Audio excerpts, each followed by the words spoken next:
Everyone, today in this video, I'm going to be checking out the Lubluelu Cordless Vacuum Cleaner, specifically the model 202. This is available in 3 different colors. We have purple, rose, and blue. This is a sponsored video by Lubluelu, but any opinion expressed in this video is strictly my own. That being said, if you're interested in this product or you want to find out more about it, the link to it will be in the video description. So how does this vacuum stack up against the competition? I'll be comparing it to the overall average of all the cordless vacs we've ever personally tested. We're getting closer to that 20 unit mark.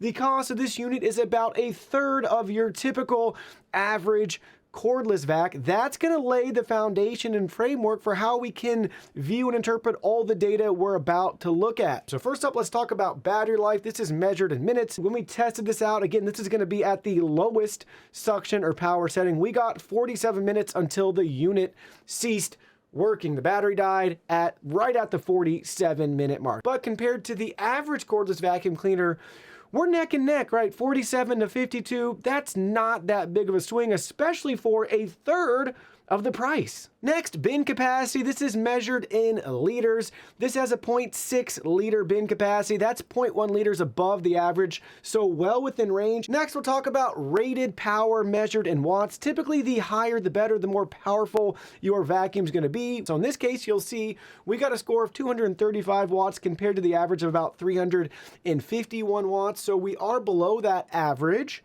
But again, if we go back to the cost of this vacuum, we're still well within range and technically exceeding expectations. Next, we'll talk about max CFM. Just like our rated power, the higher the better for this score. This came in at 26 CFM. We measured this in-house compared to the vacuum's average, just your typical cordless vac, of 33. So about 7 CFM less than the average. But again, it comes back to how are we processing this information for what we're paying. Now, with those previous results, theoretically, you would expect this vacuum to be below the cordless vacuum average. But in this case, with our test, we actually exceeded the average by 1 point. So the best possible score in this test is 100. The vacuum got a 95. Typically for vacuums like this, you'll be in the mid 80s.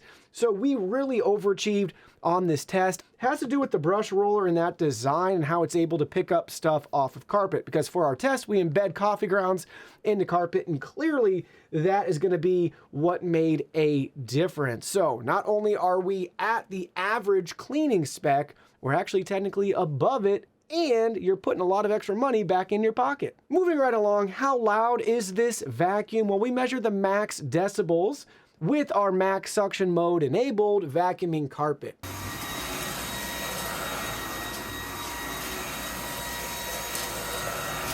This peaked at 82 decibels. The average is 86.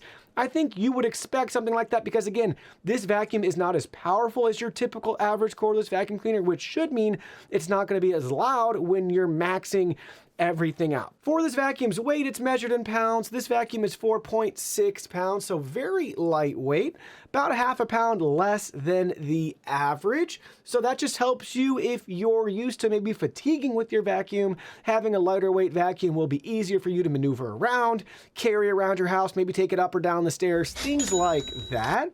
Obviously, though, I would want to point out that typically with your more affordable vacuums, they're going to be lightweight because of the parts and components that they're using internally, whether that's your battery or your motor. Typically, there's going to be some compromises there to help keep those costs lower.